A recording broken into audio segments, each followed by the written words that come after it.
जय श्री कृष्णा। राधे राधे। सोमवार के दिन होने वाले प्रदोष को सोम प्रदोष या चंद्र प्रदोष कहा जाता है। त्रयोदशी व सोमवार एक साथ होने से इस प्रदोष का महत्व अत्यधिक हो जाता है।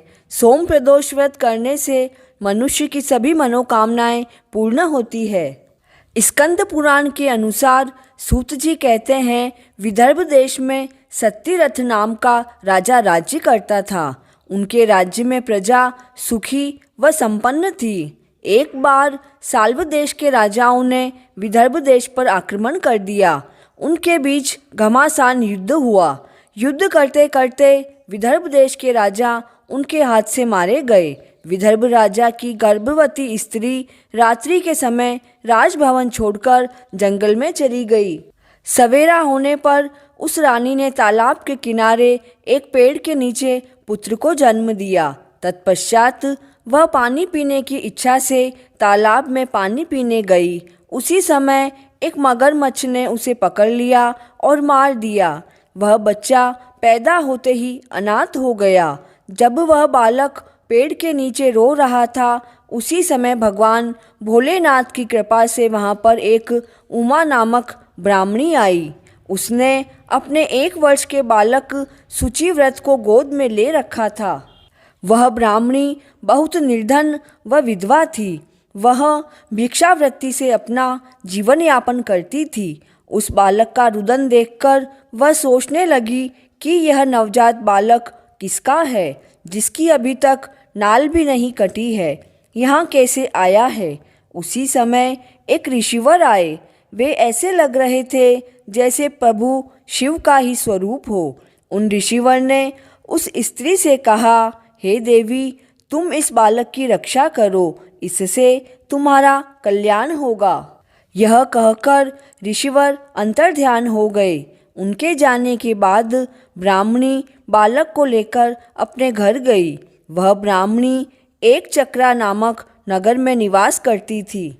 उस ब्राह्मणी ने उस बालक को अपने पुत्र के समान ही पाला व पोसा और उसका नाम धर्मगुप्त रखा। वह भिक्षा के अन्न से ही अपने पुत्र व राजकुमार को पालने लगी।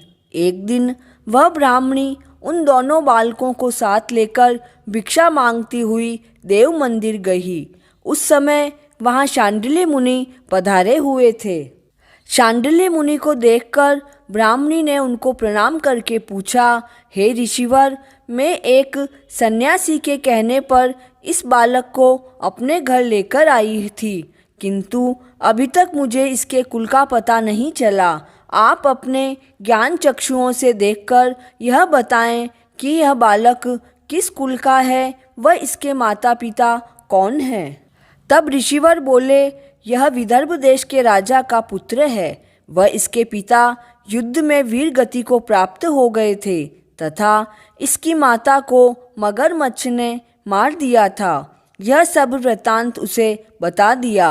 यह सुनकर ब्राह्मणी आश्चर्यचकित हो गई और उसने पूछा कि हे मुनिश्रेष्ठ, वह राजा युद्ध क्षेत्र में क्यों मारे गए और यह बालक माता पिता से विहीन क्यों हुआ? यह पुनः अपने राज्य को कैसे प्राप्त करेगा? यह मेरे पुत्र की भांति ही भिक्षावृत्ति करता है। इसकी दरिद्रता के निवारण का उपाय बताइए। तब शांडिल्य मुनि ने कहा, इस बालक के पिता विदर्भ देश के राजा पूर्व जन्म में पांड्य देश के राजा थे। एक दिन प्रदोष काल में राजा भक्तिपूर्वक प्रभु शिव शंकर की आराधना में लीन थे। उसी समय उनके नगर में भारी कोलाहल मचा। उस शोर को सुनकर राजा ने बीच में ही भगवान शिव की पूजा को छोड़ दिया और राजभवन से बाहर आ गए। उसी क्षण राजा का मंत्री शत्रु को पकड़कर राजा के पास लाया। वह शत्रु पांड्य राजा का सामंत था। उसे देखते ही राजा ने उसका मस्तक कटवा दिया। शिव पूजन को छोड़कर पूजा पूर्ण किए बिना ही राजा ने रात्रि में भोजन कर लिया। इसी तरह राजकुमार भी प्रदोष काल में शिव पूजा किए बिना ही भोजन करके सो गया। वहीं राजा अगले जन्म में विदर्भ देश का राजा हुआ। शिव पूजन में विघ्न होने के कारण शत्रुओं ने सुख भोग के बीच में ही राजा को मार दिया। पूर्व जन्म में जो उसका पुत्र था, इस जन्म में भी राजा का वही पुत्र है। भगवान शिव की पूजा का उल्लंघन करने के कारण यह दरिद्रता को प्राप्त हुआ। इसकी माता ने पूर्व जन्म में छल से अपनी सौत को मार डाला था। उस पाप के कारण ही वह इस जन्म में मगरमच्छ द्वारा मारी गई।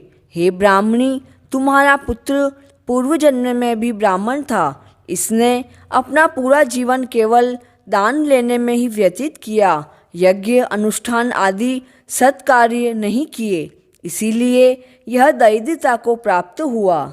उस दोष के निवारण के लिए यह भगवान शिव की शरण में जाए। यदि यह दोनों बालक प्रत्येक प्रदोष के दिन भगवान शिव का पूजन करते रहे तो वर्ष भर में ही इनकी दरिद्रता का निवारण हो जाएगा और राज्य सुख की प्राप्ति होगी। इस तरह ऋषिवर ने उन दोनों को भगवान शिव की आराधना का मंत्र दिया। 4 माह के पश्चात ब्राह्मणी का पुत्र नदी में स्नान कर रहा था। तभी वहाँ उसे धन से भरा हुआ घड़ा मिला। उसने ले जाकर अपनी माँ को दिया। उस घड़े को देखकर माँ खुश हुई और उसने कहा कि इस धन को अपने भाई के साथ आधा आधा बांट लो, मगर धर्मगुप्त ने मना कर दिया। इस तरह उन दोनों को भगवान शिव की पूजा करते करते 1 वर्ष पूर्ण हो गया। एक दिन ब्राह्मण का पुत्र और राजकुमार वन में घूमने गए। मार्ग में उन्होंने देखा अनेक गंधर्व कन्याएं आपस में खेल रही थी। ब्राह्मण कुमार रुक गया और राजकुमार से बोला, हमें इससे आगे नहीं जाना चाहिए। ये गंधर्व कन्याएं हैं, किसी को भी आकर्षित कर सकती है। मगर राजकुमार बिना किसी से डरे आगे बढ़ गया। जब मुख्य कन्या ने राजकुमार को देखा तो वह आकर्षित हो गई। दूसरी सखियों को फूल लाने के लिए भेज दिया। वह राजकुमार के पास आने का इंतजार करने लगी। उसे अकेला देखकर राजकुमार उसके पास गया और बात करने लगा। उसने बताया, मैं विदर्भ देश का राजकुमार हूँ। मेरे माता पिता नहीं रहे और शत्रुओं ने हमारे राज्य पर अधिकार कर लिया है। गंधर्व कन्या ने अपना परिचय देते हुए कहा, मैं विद्रविक नामक गंधर्व की पुत्री हूँ। मेरा नाम अंशुमति है और मैं गायन विद्या में प्रवीण हूँ और आपसे विवाह करना चाहती हूँ। यह कहकर उसने मोतियों की माला राजकुमार के गले में पहना दी। तब राजकुमार ने पूछा कि तुम राजपाट गवाए हुए राजकुमार के साथ कैसे रह पाओगी और अपने माता पिता की आज्ञा के बिना मेरे साथ कैसे रह सकती हो। इस पर अंशुमति ने कहा, चाहे जो हो, मैं वही करूँगी जो मैं चाहती हूँ। तुम 2 दिन बाद यहाँ आकर मुझसे मिलना। और यह कहकर वहाँ से चली गई। राजकुमार ने घर आकर अपनी ब्राह्मणी माता को सारी बात बताई। वह खुश हो गई। 2 दिन पश्चात राजकुमार उसी जगह गया। उसने देखा कि अंशुमति अपने पिता के साथ उसका इंतजार कर रही थी। तब उसके पिता ने राजकुमार से कहा, मैं कैलाशपुरी गया था। वहाँ भगवान शिव व माता पार्वती ने मुझे बुलाकर कहा कि धर्मगुप्त नाम के राजकुमार राज्य से विहीन होकर भटक रहा है। जाओ, उसका राज्य पुनः प्राप्त करने में उसकी मदद करो। मैं उनकी आज्ञा से अपनी पुत्री का विवाह तुमसे कर रहा हूँ। वह राज्य प्राप्त करने में तुम्हारी सहायता करूँगा। मेरी पुत्री 10,000 वर्ष तक तुम्हारे साथ इस पृथ्वी पर रहेगी और जब तुम शिवलोक में आओगे तब वह भी इसी काया में तुम्हारे साथ रहेगी। प्रभु शिव के कहे अनुसार सभी कार्य पूर्ण हो गए। अब राजकुमार धर्मगुप्त ने अपना राज्य वापस हासिल कर लिया और राजा बन गया। उसने उसके बुरे दिनों में पालने वाली ब्राह्मणी माता को राजमाता का दर्जा दिया और शुचिव्रत को अपना छोटा भाई माना।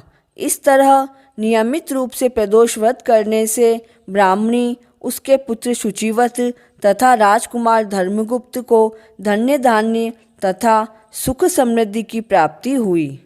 सूत जी महाराज कहते हैं कि जो मनुष्य इस प्रदोष व्रत की कथा को ध्यानपूर्वक सुनते हैं व पढ़ते हैं, उन्हें 100 जन्मों तक दरिद्रता प्राप्त नहीं होती है और अंत में शिवलोक में निवास करते हैं। कथा पूर्ण हुई। जय श्री कृष्ण।